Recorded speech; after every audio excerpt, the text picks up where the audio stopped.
Bom dia, bom dia, bom dia, pessoal que está aí se conectando no nosso podcast Enfoco CG, pessoal que está aí no Instagram, no @EnfocoCG, Rádio Jara Web. Pedir para vocês entrarem lá no nosso site www.radiojara.com.br e assistir ao vivo o nosso podcast hoje com uma convidada mega especial.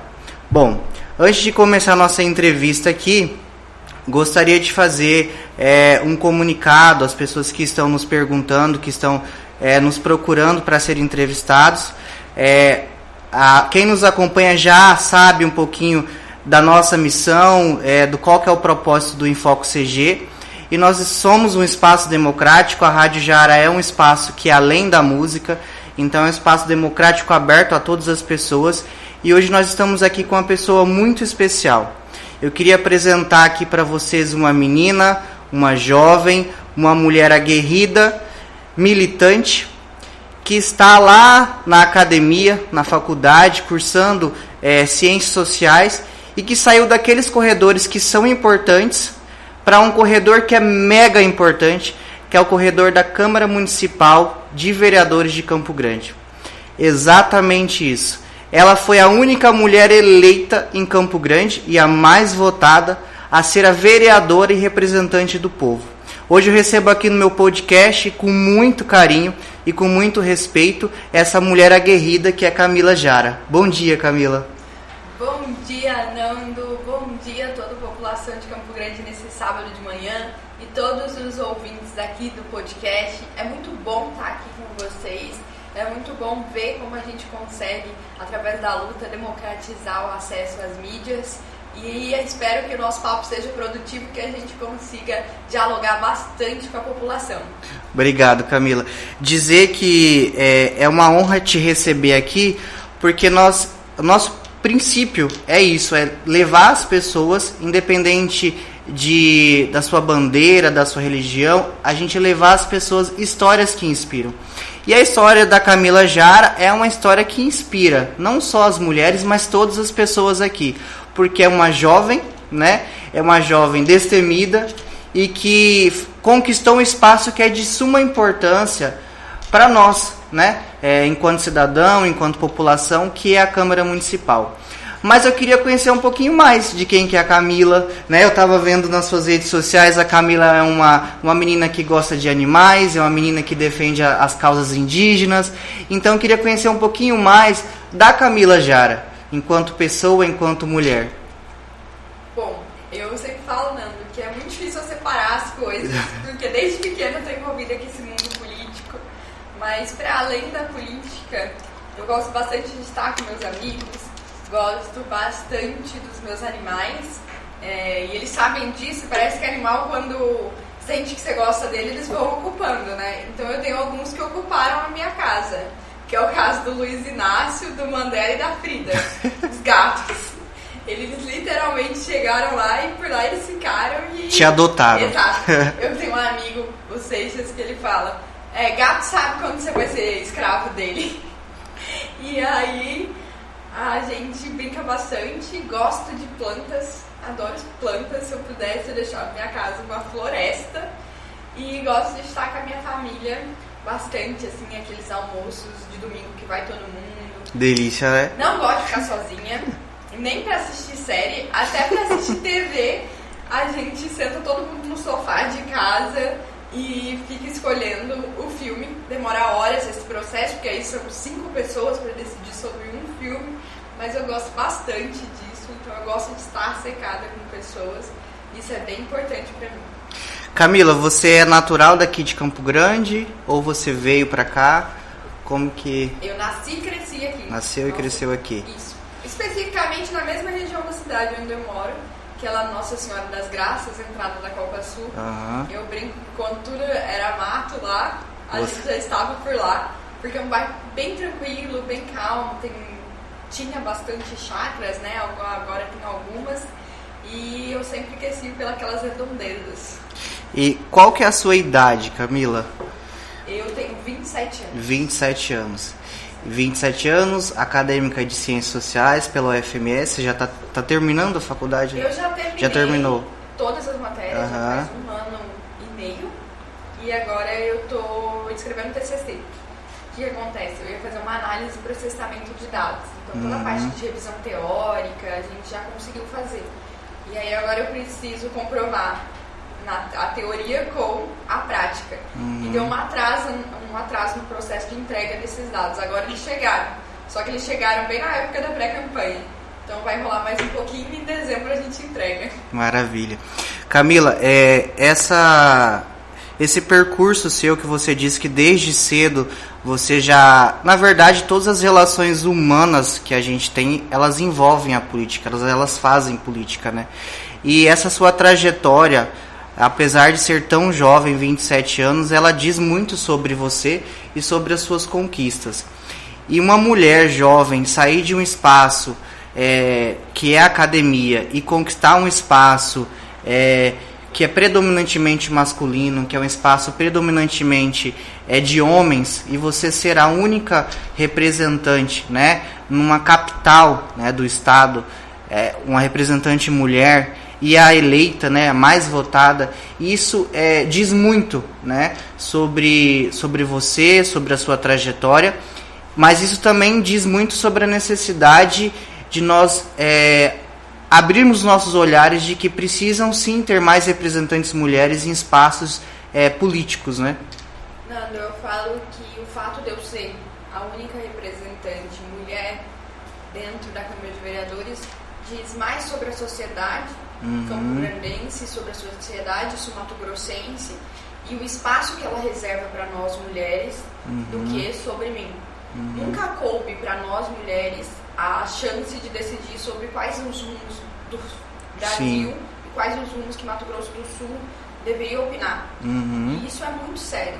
O fato de eu conseguir estar lá foi porque tiveram várias pessoas que acreditaram nesse projeto e acreditaram que era possível e preciso ocupar esse lugar para que a gente conseguisse dizer todas as nossas pautas, dizer todos os nossos anseios e tudo aquilo que a gente entende que é preciso ser feito aqui em Campo Grande, aqui em Mato Grosso do Sul, para que a gente consiga ser melhor. Mas o fato de não ter essas referências pesou muito na escolha de decidir se lançar ou não candidata. Eu nunca imaginei que esse lugar era possível para mim. Eu nunca imaginei que era possível estar ocupando esse lugar. Tanto é que eu sempre gostei muito de política, a gente sempre debateu isso em casa, no almoço de família. A gente sempre aprendeu a olhar para as urgências da população brasileira. Nós sempre tivemos muito claro, desde muito cedo, que o nosso país é extremamente desigual, que no nosso país quem tem um carro paga imposto e quem tem jatinho não paga imposto.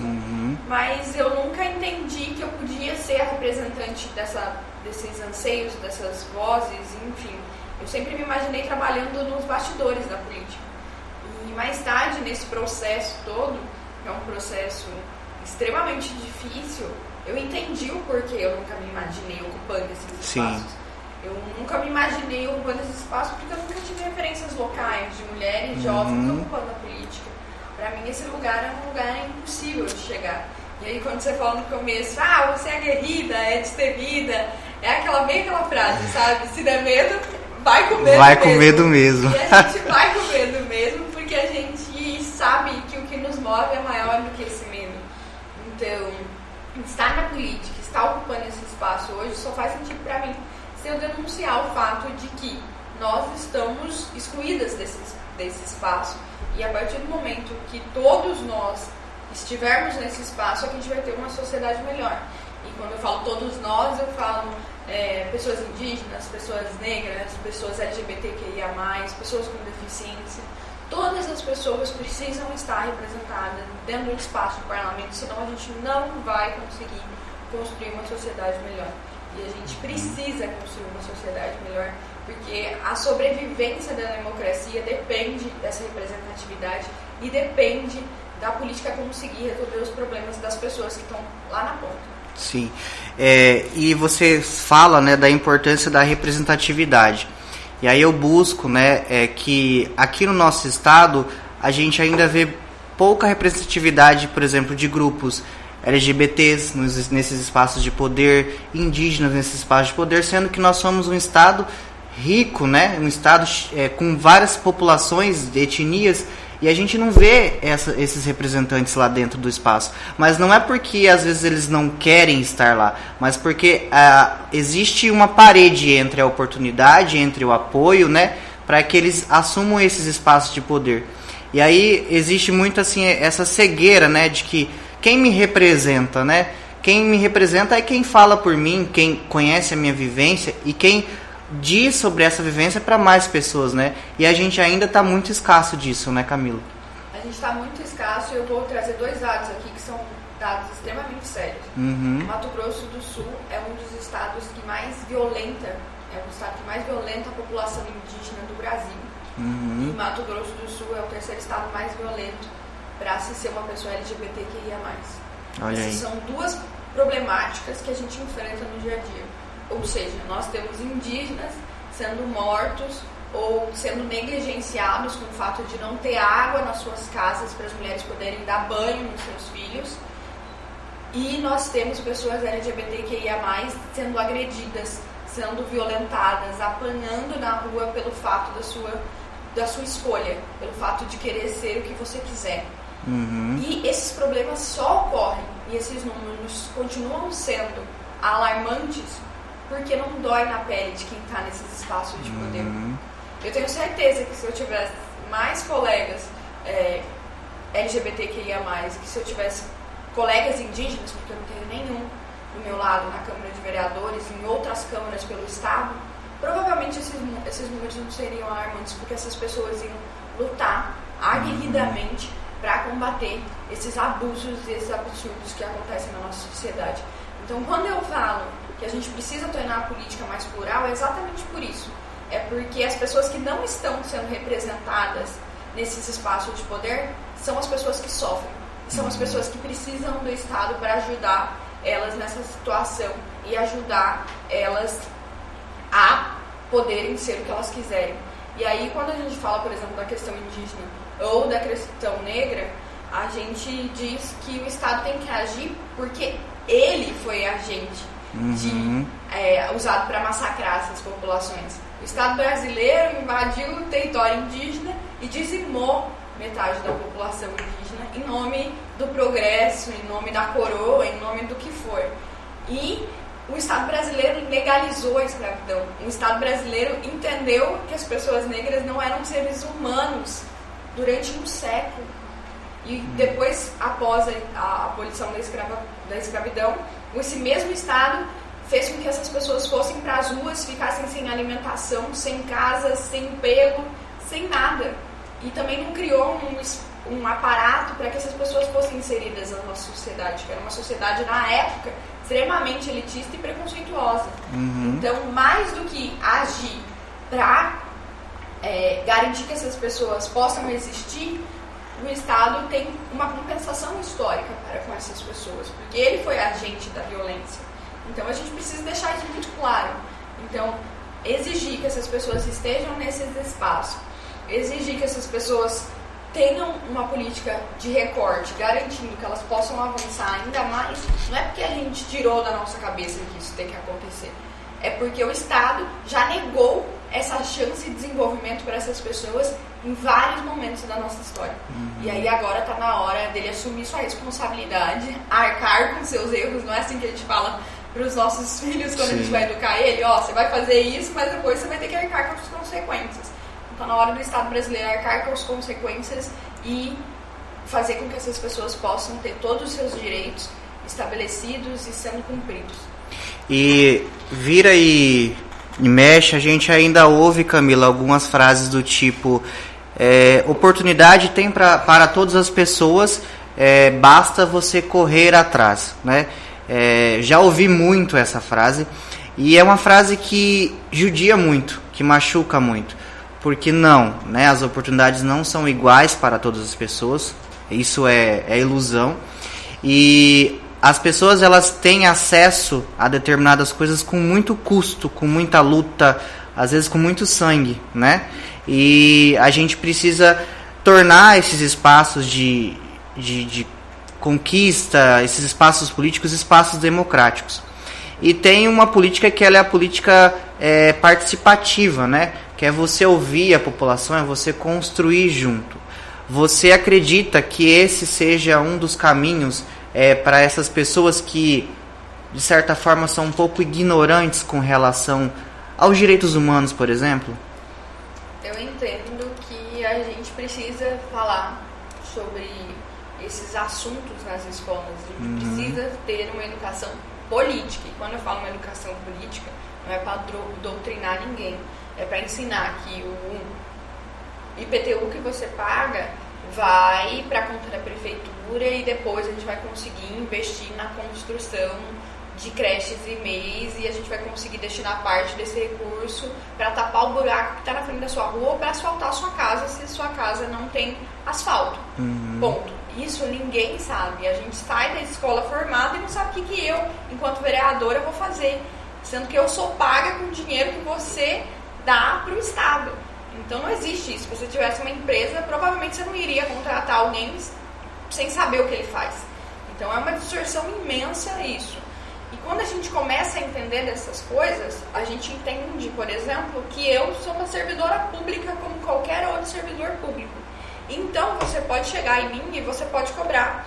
Você pode chegar em mim e você pode falar: Camila, eu sei que a sua função, sei lá, não é cortar a árvore da frente da minha casa, mas o executivo não está andando com isso. Vamos pensar um projeto estruturado para que outras pessoas também não demorem para conseguir uma licença para podar uma árvore. E não é isso que acontece. A pessoa chega e fala: quero resolver o problema, sei lá, da minha árvore, ou do meu buraco da minha rua. A gente não pensa as coisas de forma sistêmica. Coletiva. Exato, não pensa as coisas de forma coletiva. Por quê? Porque não foi nos ensinado que a gente pode pensar dessa maneira. E aí, quando a gente toma consciência disso, nós conseguimos, então, fazer com que a democracia seja mais participativa. Se a gente vai discutir, por exemplo, qual é o plano diretor, que é o que determina como que vai ser o desenvolvimento da cidade por bairros, eu vou lá descobrir o que vocês estão pretendendo fazer no meu bairro nos próximos 10 anos. Porque o bairro é meu, eu vivencio aqui, e é nesse plano que vai determinar se vai ter uma praça ou se não vai ter uma praça no meu bairro. Então, quando a gente toma conhecimento das coisas, a gente automaticamente participa mais e a gente cobra mais e a gente fica muito mais criterioso na hora de eleger. Sim. Então, os estudiosos diziam que não existe uma crise na educação brasileira. Existe um projeto. E um projeto para que as pessoas não entendam como as coisas funcionam, para que depois elas não possam cobrar. Isso é muito claro. E aí elas não possam cobrar as oportunidades. Por exemplo, a grande falácia do século XXI é que se você quiser, você consegue. É lógico que primeiro, para você conseguir alguma coisa, você tem que querer. Mas a disputa não é igual. Não. Por exemplo, a disputa não é igual em relação a outras pessoas e a mim, por exemplo. Eu pude estudar em escolas que eu tinha aula prática. Esses dias eu estava conversando com os estudantes da aldeia e aí eles estavam falando que a escola dele estava boa. E aí a gente perguntava: mas por que a escola estava boa? Aí eles: porque a parede está pintada. E aí eles entenderam que o fato da parede estar pintada significava que eles tinham uma ótima educação. E eu falei assim: vou contar para vocês qual foi a escola que eu frequentei.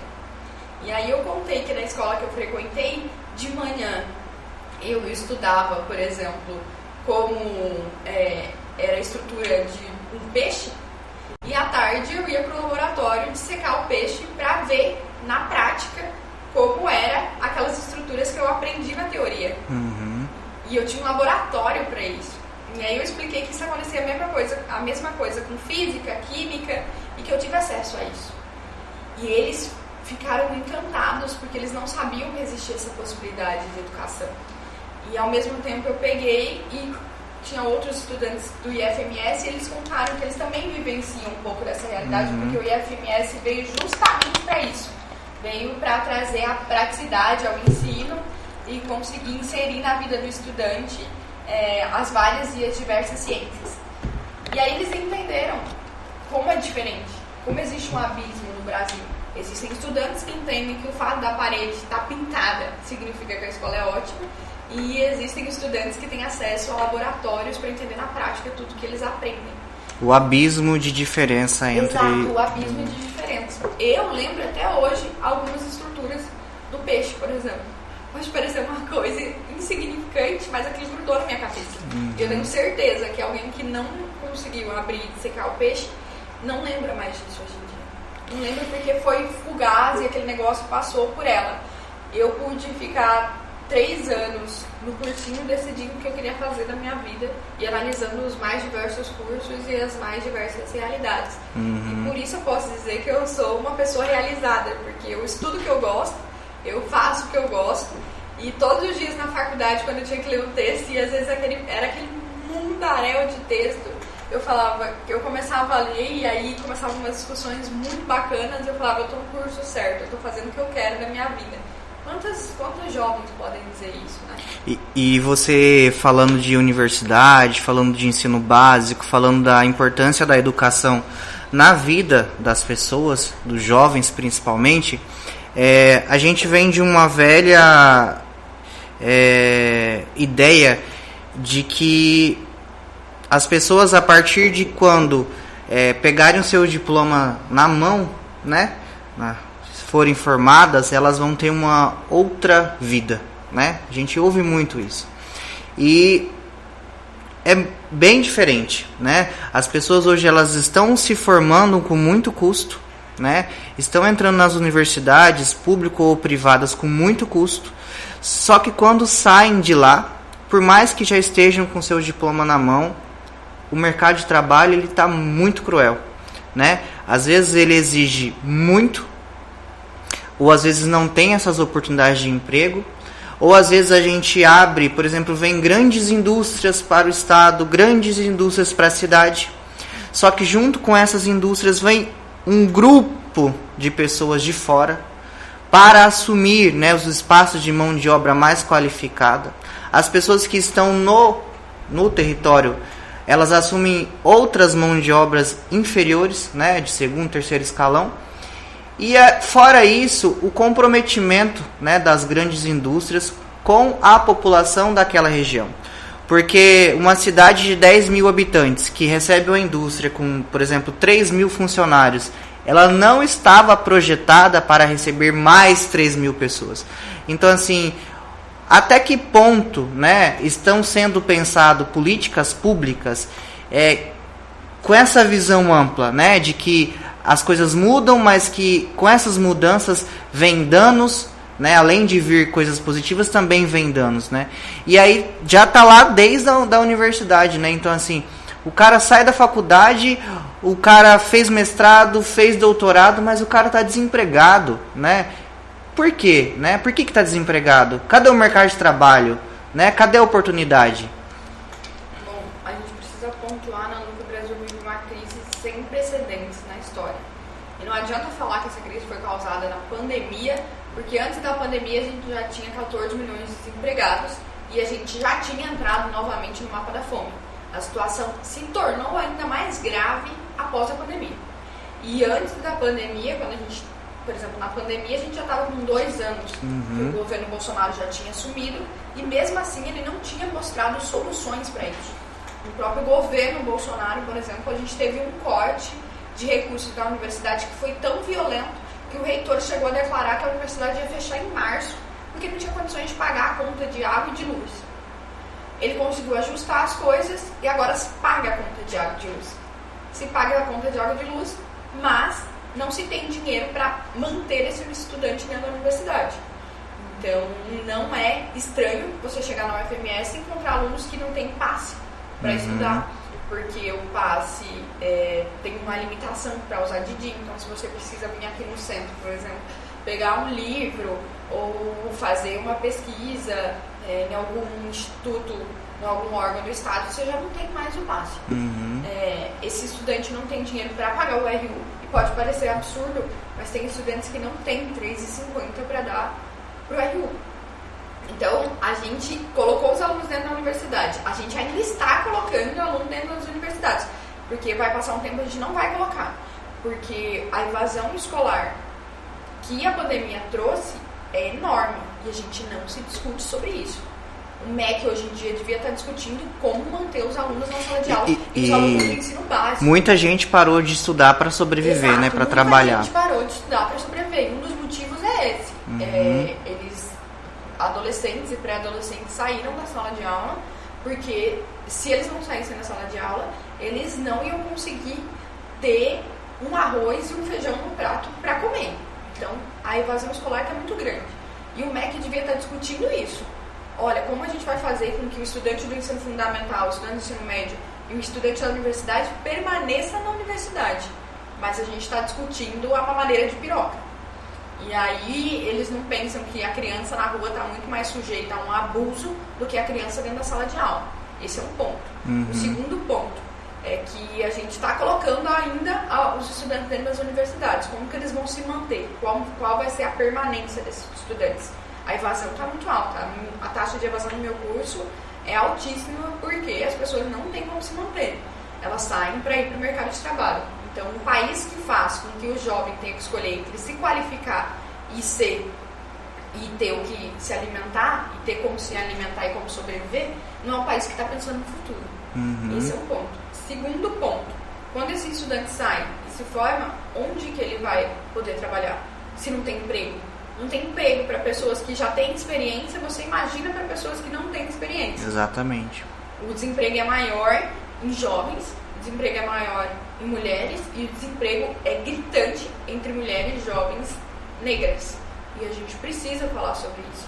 A gente tem nas favelas de Campo Grande hoje mulheres jovens, mais novas que eu, de 20 anos, que não têm emprego e que não conseguem sustentar seus filhos porque não tem como colocar os filhos na creche, porque hoje em dia Campo Grande tem 8 mil crianças esperando a creche e aí ela não consegue entrar no mercado de trabalho. Esse é o retrato do Brasil atual. O retrato do Brasil atual é a mãe no semáforo segurando seu filho pedindo dinheiro. E não se tem nenhum tipo de discussão nesse sentido. A gente fica discutindo sobre se o sistema eleitoral é fraudado ou não. O sistema eleitoral que elegeu a família Bolsonaro há quase 30 anos no Congresso Nacional. E a gente não discute qual política pública que a gente vai fazer para essas crianças, para essas mães que estão com suas filhas no semáforo, desesperadas porque não tem um leite para dar para os bebês amamentarem. E aí, quando a gente fala, por exemplo, do Estado, que está recebendo grandes indústrias, atualmente a gente está recebendo 2 grandes fábricas, né, de papel e celulose, e a gente também não tem um plano diretor, por exemplo, no município de Ribas, que está dando conta de pegar todas as necessidades. E não adianta falar que tem, porque se tivesse, a gente já estava pensando na duplicação daquela rodovia, que se tornou a mais violenta esse ano. Porque o que aconteceu? Veio a indústria trouxe caminhão, trouxe uma movimentação enorme naquela rodovia e com isso aumentou o número de acidentes e aumentou a lentidão do tempo que a gente passa lá. Se a gente tivesse o planejamento para isso acontecer, a gente já estava duplicando várias partes daquela rodovia. Isso não acontece. Então não existe um planejamento que esteja sendo executado. É um conjunto de determinantes, né, Camila? Exatamente. E aí, a nível municipal, o que a gente fez para resolver esse problema dessas empresas que vêm de fora, ficam aqui e não oferecem oportunidade para a população local? Todas essas empresas, que são muito grandes, elas recebem incentivos fiscais por parte do governo do estado ou por parte do governo municipal. Essas empresas, então, a gente aprovou e atualizou a lei do PRODES. Essas empresas que estão aqui, elas têm que dar contribuição para o município, elas têm que ajudar no desenvolvimento local. Então, obrigatoriamente, essas empresas têm que contratar mulheres, jovens, têm que contratar pessoas negras, pessoas indígenas, pessoas LGBTQIA+, para que ela consiga exercer suas atividades aqui e receber a isenção fiscal. Sim. Então, agora, como contrapartida para o município, tem que haver em seu quadro de funcionários essas pessoas inseridas para que a gente possa garantir o desenvolvimento. Sim. E quando a gente fala também dessas empresas grandes que estão vindo para cá, Mato Grosso do Sul é o estado que mais perdeu superfície aquática nos últimos 25 anos. E é visível o quanto a gente perdeu superfície aquática. E eu achava que era só na região de Bonito, Bodoquena, naquela região, porque a gente consegue pegar uma pedra dentro do rio e antes a pedra era coberta, hoje em dia a pedra tá metade da pedra para fora. E todas as épocas do ano está assim. Isso é um sinal de que nossos rios estão secando. E aí eu achei que era só naquela região, e não é naquela região. A região de Rio Verde é a mesma coisa. O mesmo exemplo da pedra, alguns empresários locais citaram para mim também na região onde eles moram. E aí, qual é o impacto ambiental que essas empresas vão trazer para cá? O processo de fazer papel e mexer com celulose consome muita água. Existe um estudo sobre isso? Se existe, eu preciso que me apresentem esse estudo, porque até agora ele não me foi apresentado. Isso vai causar sérios danos ambientais.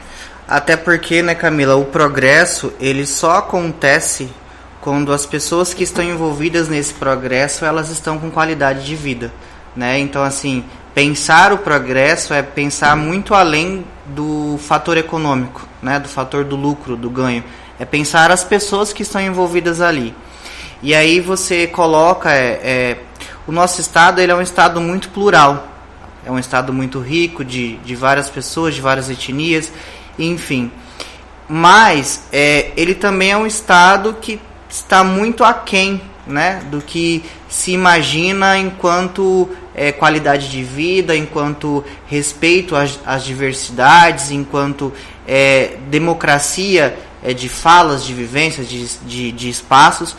E um ponto aqui que você cita também é a questão da mulher, né? A mulher, nosso estado, infelizmente, ainda é um estado em que as mulheres estão lá em cima na taxa de violência, né, de feminicídio, e você é uma pessoa que está com esse olhar nesse sentido, né?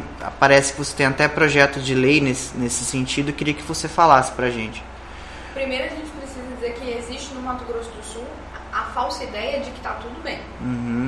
E existe essa falsa ideia por quê? Porque existe um agronegócio que é pungente, que está com um preço dolarizado. Então, o que é o preço dolarizado? É você paga, por exemplo, o boi com dólar. Mas quem vai comer aqui no mercado interno não paga, não compra com dólar, compra com real mesmo, e o real está extremamente desvalorizado. Então existe essa ideia de que está tudo bem, porque esse agronegócio que exporta para o mundo inteiro está aumentando sua riqueza. Só que ao mesmo tempo que ele está aumentando a sua riqueza, então que a gente está vendo aí que está avançando a fronteira da soja no estado, que está avançando o nível de exportação, a gente olha e vê que esse mesmo estado é um estado que tem favelas em todos os municípios do Mato Grosso do Sul. É o mesmo estado onde a capital tem 38 favelas e tem pessoas que vivem debaixo de um pedaço de lona. Esse é o retrato do Mato Grosso do Sul. E esse é o retrato do Mato Grosso do Sul que as pessoas não querem ver. E esse é o retrato do Mato Grosso do Sul que a gente se depara todos os dias quando a gente vai para os bairros, e não só para os bairros de Campo Grande. Eu estava em Três Lagoas, que é a região do estado que está recebendo altos investimentos de indústrias de fora. Tive a oportunidade de estar numa área de ocupação, e lá tinha um pai de família que estava martelando a lona em um pedaço de madeira. E eu então fui perguntar por que ele estava vindo para aquela área de ocupação. Ele falou: eu trabalho na empresa X, eu ganho um salário mínimo e o aluguel que estavam me cobrando era R$700. Eu procurei outro lugar para sobreviver, para morar mais barato, não encontrei, e eu não tenho condições de pagar o aluguel e não tenho condições de comer. Então, entre comer e pagar o aluguel, eu vou comer e estou vindo para essa área de ocupação. Isso é o Mato Grosso do Sul, isso é o Brasil. E não faz sentido ser um dos estados que mais contribui para o PIB, né, nacional. Sim. E ter essa situação aqui dentro. Então, desenvolvimento econômico não serve de nada se a gente não distribuir essa riqueza, porque isso é cruel, porque isso é desumano, e a gente não pode mais aceitar esse tipo de situação no nosso país e no nosso estado. Isso reflete principalmente na vida das mulheres, porque em nosso estado as mulheres são as chefes de família. Sim. São as mulheres que vão no mercado e veem quanto que está o preço do óleo, quando podem ir ao mercado. Porque tem muitas mulheres que estão sustentando suas famílias com um sacolão que recebe de doação. Então, essas mulheres sentem na pele isso. E essas mulheres acabam se sujeitando a situações humilhantes e a situações de violência, porque não tem como garantir sua sobrevivência. Eu já falei aqui, por exemplo, que as mulheres não têm onde deixar seus filhos nas creches.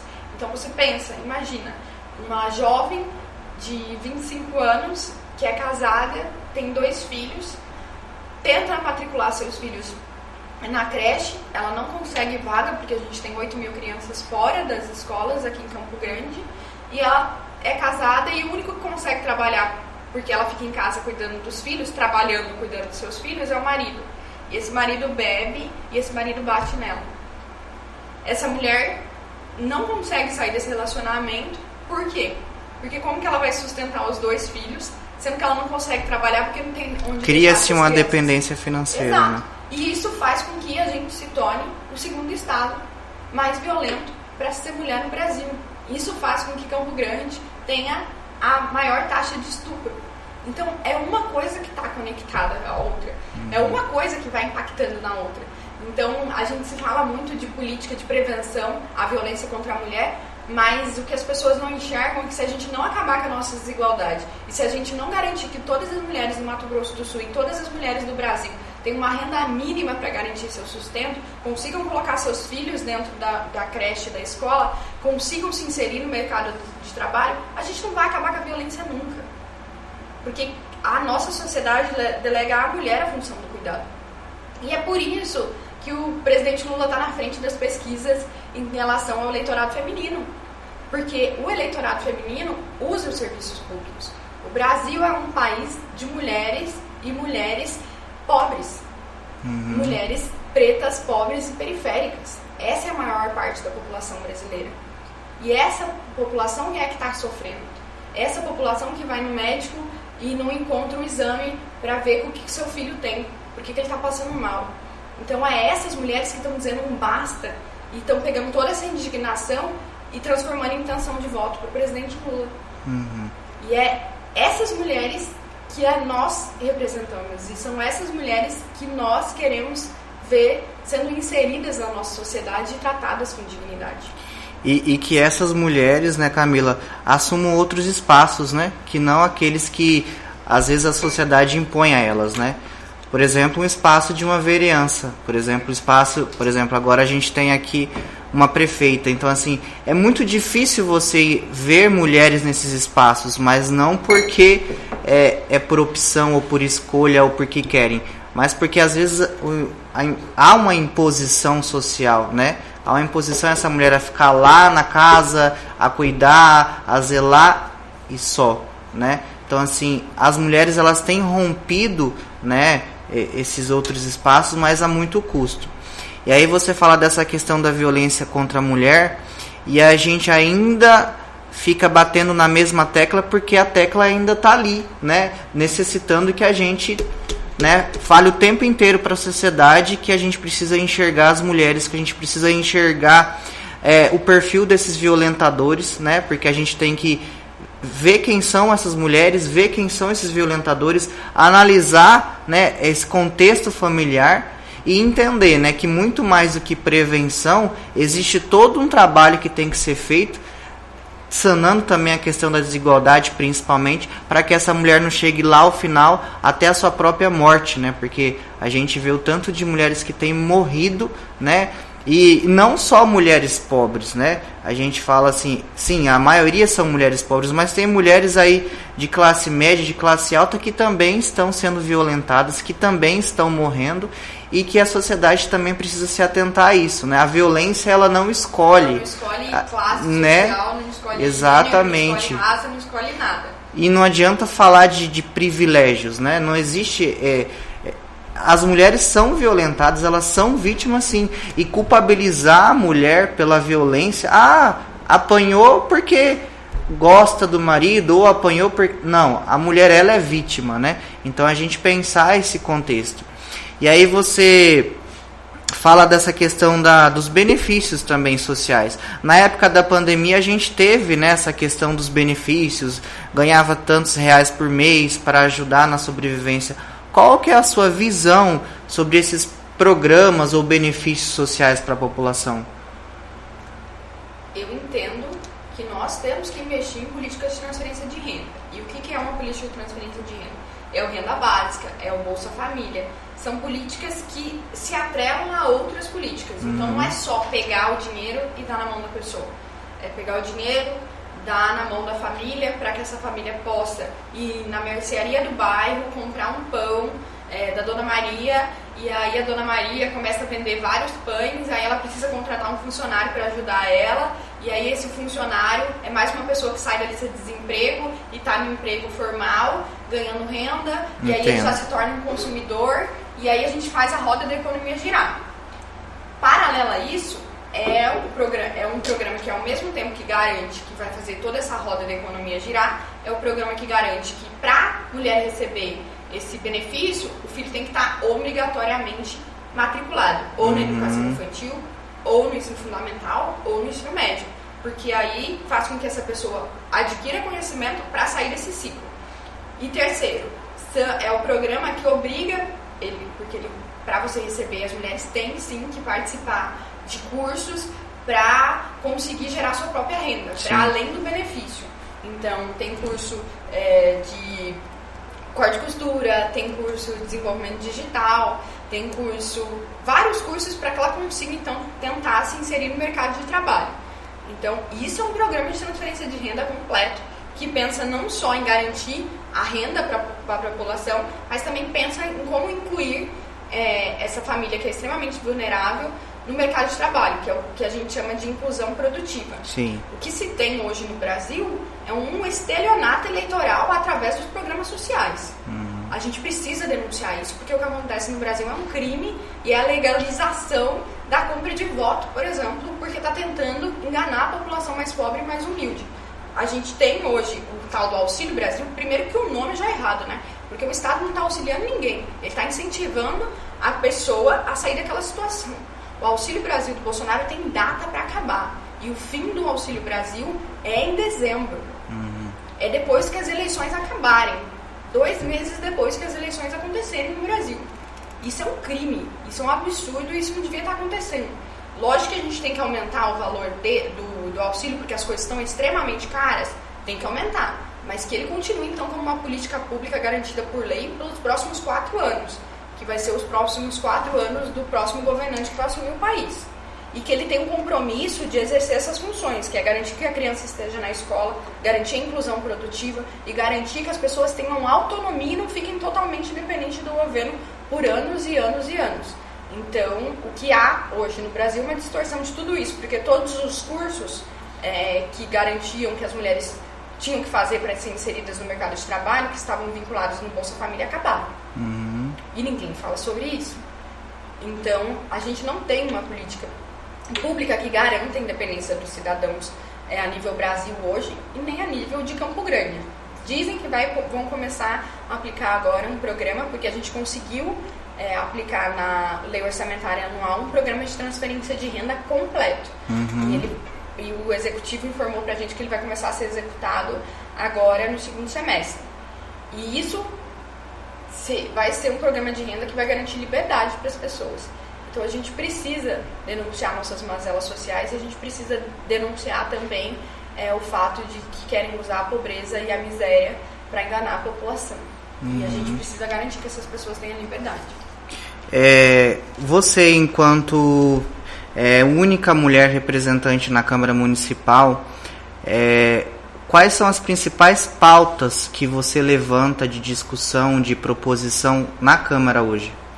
Atualmente a gente teve bastante emenda em projetos protocolizados na área da redução das desigualdades, que é o Renda Base, que a gente conseguiu inserir no orçamento, o Dignidade Menstrual, que a gente conseguiu garantir que as meninas tenham acesso a absorventes nas escolas, para que elas não tenham que deixar de estudar pelo fato de não terem esse item de higiene básica.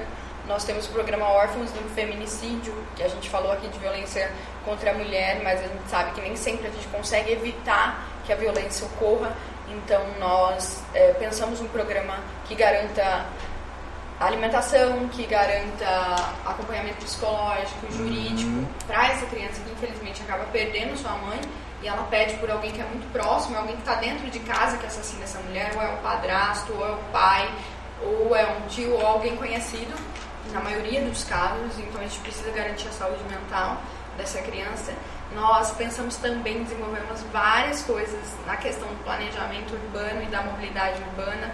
Nós sabemos que a questão do transporte público em Campo Grande é caótica e há anos não se resolve, porque a gente não investe em outros meios de transporte. Com o preço da gasolina, as pessoas estão largando o carro, largando a moto e usando cada vez mais a bicicleta, e não usa a bicicleta porque quer emagrecer, usa a bicicleta porque é um meio de locomoção. Transporte. E tem uma galera que opta pela bicicleta porque ele é um meio de locomoção que garante saúde, garante que o meio ambiente não sofra com esse meio de transporte. Então nós conseguimos, em parceria com o senador Nelson Trade, com a senadora Soraya Tronic e com o deputado Vander Lobeck, articulou essas emendas pra gente, 4,5 milhões para interligar ciclovias em Campo Grande, porque existem ciclovias que não são interligadas, e a gente também atua na área da promoção dos direitos das minorias, né? Nós conseguimos a lei de empregabilidade trans, nós conseguimos garantir a lei de saúde para a população LGBTQIA+. Então existe algumas metas que têm que ser cumpridas pelo município para que a gente ofereça um atendimento de qualidade e sem preconceito para essa população. Nós conseguimos também avançar quando a gente fala na questão do orçamento público na área da saúde. Conseguimos uma emenda que prevê a construção do hospital municipal. Então já existe a possibilidade do executivo fazer. Se ele não fizer, é porque ele não quer, porque já está garantido em lei. Existe a possibilidade, a gente conseguiu um centro de diagnóstico de imagem, um aumento de equipes básicas de atenção básica, porque os profissionais da saúde hoje em dia estão sobrecarregados e precisam de mais pessoas ajudando nos seus serviços. Então, são áreas de demandas que a população demanda pra gente. Pode parecer bem amplo, né? É muito amplo, mas porque a gente tem esse cuidado de ouvir as pessoas. A gente tem esse cuidado de chegar pra você, Nando, o que você tá sentindo falta em Campo Grande? Ouvir, né? Exato. Como que tá seu dia a dia? Olha, Camila, eu tô com um problema no ônibus, eu tô com um problema que eu tô esperando há 5 meses, um exame e não consigo. E aí a gente então pensa soluções através desses problemas que as pessoas demandam pra gente. Você fala de mobilidade urbana, né? E aí vem a questão das pessoas com deficiência, né? Da inclusão e não da segregação dessas pessoas, né? Porque a gente vê as pessoas colocam espaços, vagas, mas não pensa a acessibilidade com a inclusão social, né? E a gente tem uma população bem grande de pessoas com deficiência, né? No município, no estado. Para essas pessoas também está sendo pensado algo junto nesse... A gente tem cobrado bastante uma luta que a Câmara Municipal, eu ia falar que a Câmara, porque não é uma luta só nossa, em relação à educação especial, que a gente viu retrocessos imensos nos últimos anos, e a gente está então juntando e somando os esforços para conseguir superar essa disparidade, né? Então, por exemplo, antes existia um professor por aluno com deficiência para que esse aluno garantisse o seu máximo aprendizado. Hoje em dia, a gente tem um profissional que não precisa ser professor, pode ter outros níveis de formação, acompanhando vários alunos quando se tem esse profissional. Então a gente regrediu, e a gente não pode regredir em educação. É inaceitável que a gente tire investimento de educação. Então a gente está lutando para que a gente consiga voltar ao patamar que a gente estava. Paralelo a isso, a gente tem emendas, né? Orçamentárias, e nós encaminhamos emendas para vários programas e vários projetos, como a Cotolém, como a PAI, para que elas consigam ampliar seu número de atendimentos e atender cada vez mais pessoas com deficiência. Que são instituições da sociedade civil que atendem esse grupo de pessoas. Esse grupo de pessoas, e a gente destinou então emendas e recursos para essas instituições para que se amplie o atendimento. Camila, nesses anos de vereança sua, né, nessa sua experiência, as suas dificuldades enquanto mulher para você fazer o seu trabalho dentro da Câmara, existe alguma dificuldade? Quais são essas dificuldades? Existe ainda uma resistência para você, de espaço de fala? Você precisa se impor ou não? Como que é isso? Em alguns momentos, logo no começo do ano passado, eu tinha que me impor. Eu tinha que falar, dá licença que eu tô falando.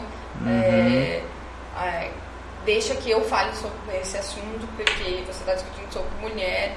E eu não só sou mulher, mas eu estudei para entender quais são as condições que as mulheres estão na sociedade. Ponto. E aí a gente desenvolveu uma relação até agora que tem sido muito saudável. Eles escutam, eles entendem e veem meu ponto de vista. Tanto é que todos esses projetos que eu falei que a gente conseguiu avançar para você, foi praticamente unânime a votação, né? Quase os maiores deles, a votação foi unânime, porque todo mundo entendeu que eram projetos que melhorariam a vida das pessoas, mas eu sempre tive muita paciência para explicar.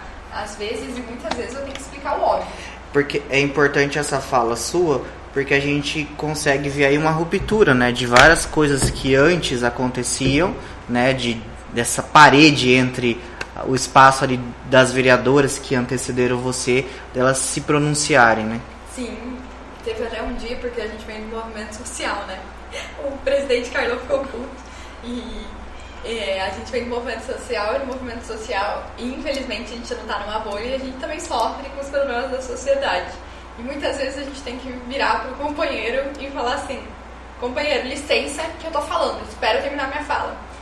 E logo no começo que eu não estava acostumada com a história e com o rito do plenário, né, que existe um regulamento e o regulamento determina o tempo de fala, determina um monte de coisa. E aí eu tava falando no gás, porque eu tava discutindo algum projeto ou algum problema da cidade e já tinha estourado meu tempo de fala. E o presidente, que é a função do presidente alertar sobre o tempo de fala, falou assim: Camila, conclua a sua fala, tipo, porque já deu seu tempo. E eu no automático virei e falei assim: dá licença, presidente, que eu tô falando.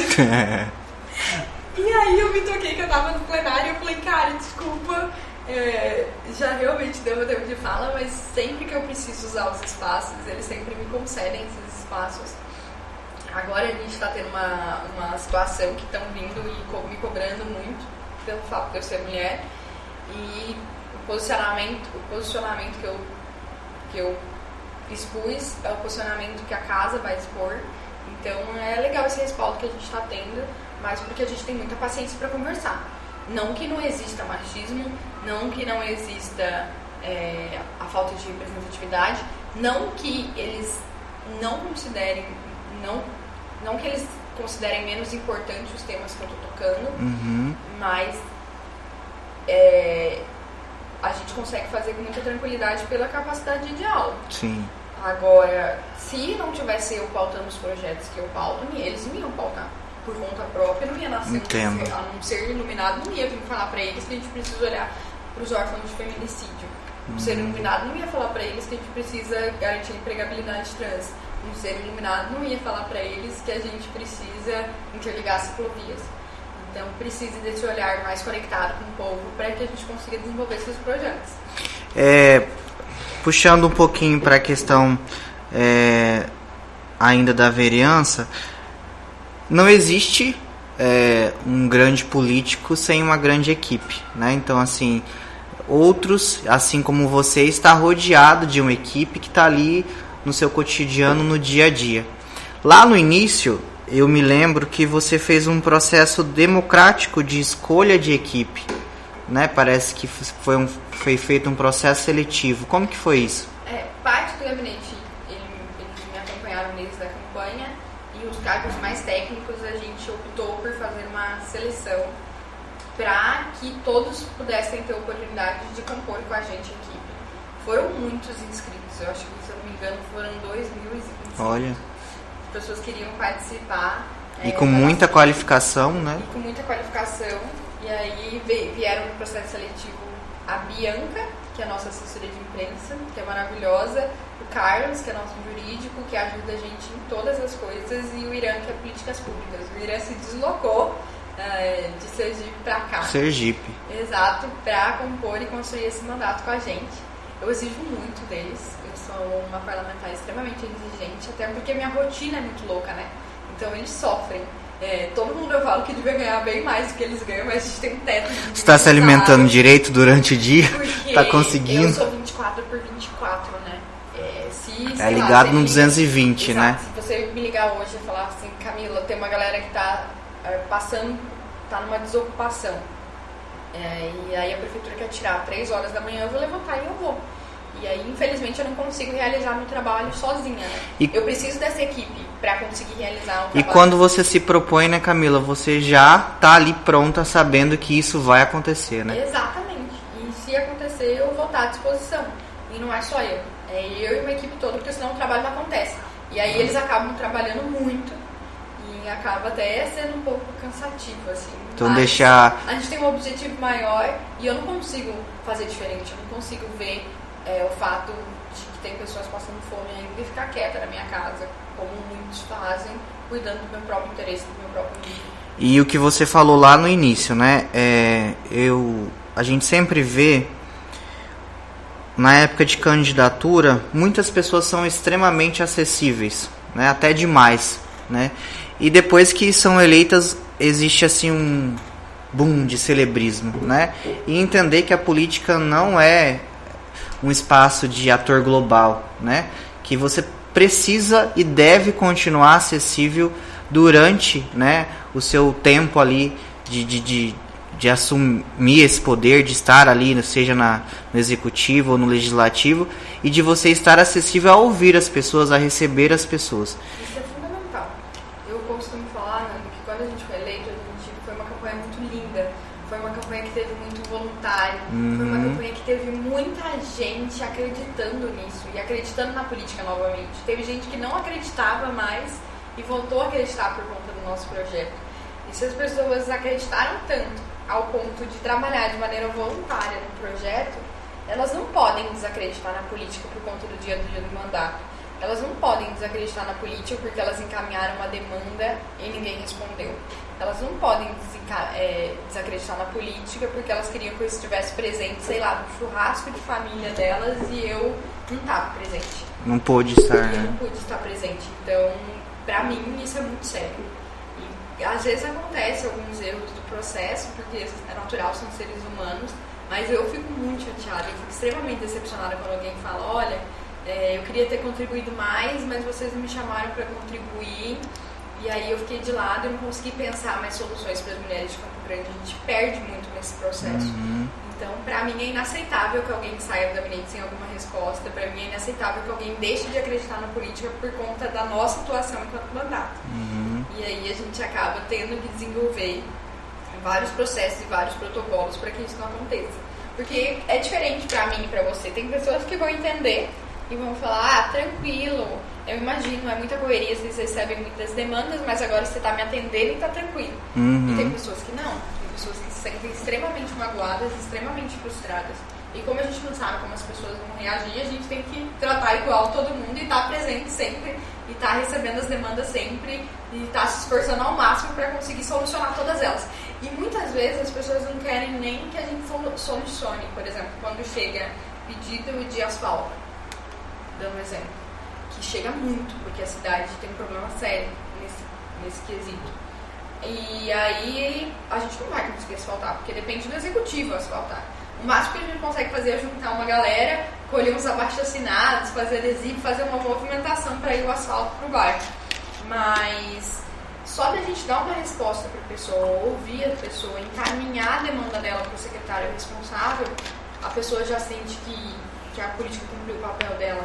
E isso é muito gratificante. Eu acho que você fala num ponto fundamental, que é a pessoa se sentir participante, né? De se sentir acolhida naquele espaço. Então a regra é gabinete de portas abertas o tempo inteiro, né? Então assim, estar acessível a todas as pessoas, né? E quando essas pessoas entrarem para dentro desses gabinetes, que elas se sintam acolhidas, que elas se sintam recebidas e que se sintam respeitadas, né?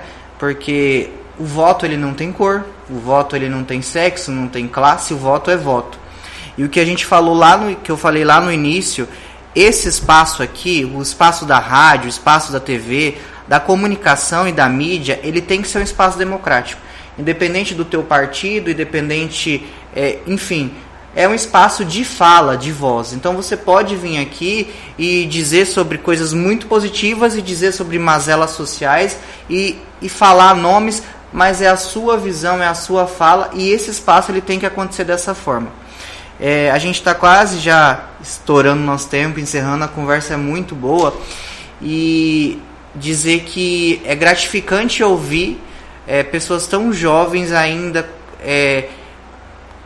acreditando que é possível, que você coloca sempre isso nas suas falas e você usa a mídia social como espaço, né, de empoderamento, um espaço também de resistência. E eu queria que você deixasse, Camila, uma mensagem para as pessoas que estão nos assistindo, nos ouvindo, da importância de mais pessoas como você, né, de mais jovens, de mais mulheres, de mais negros, de mais pessoas LGBTs, de mais indígenas assumirem esses espaços. Por favor, não tenham medo de tentar ocupar esses espaços, mais do que não tenham medo. Se precisarem de qualquer ajuda e de tirar qualquer dúvida, eu me coloco à disposição para a gente pensar em soluções para vocês ocuparem esse espaço juntos.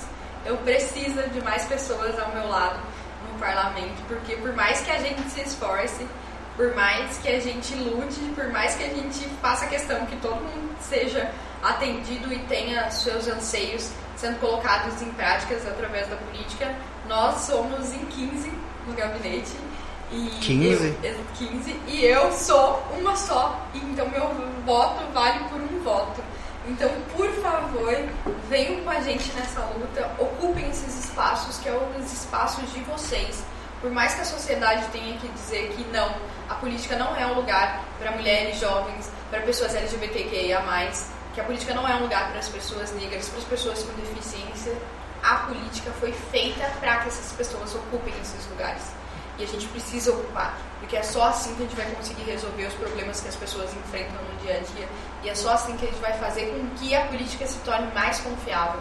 Quando uma pessoa ligar a TV e ver que ela está naquele espaço. Porque quando você liga a TV e você só vê homens brancos, héteros e de meia idade, dificilmente você vai imaginar que aquelas pessoas vão conseguir resolver seus problemas. E aí a gente cria uma elite política muito distante disso daqui. E o político tem que estar aqui, em contato direto com a população, porque senão ele não vai saber como resolver o problema dessa população.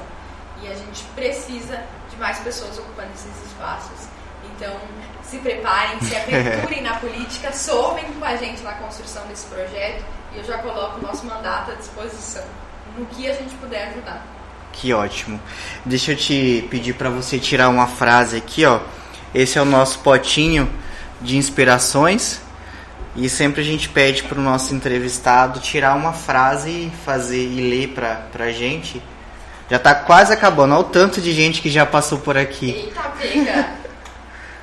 Vamos lá ver.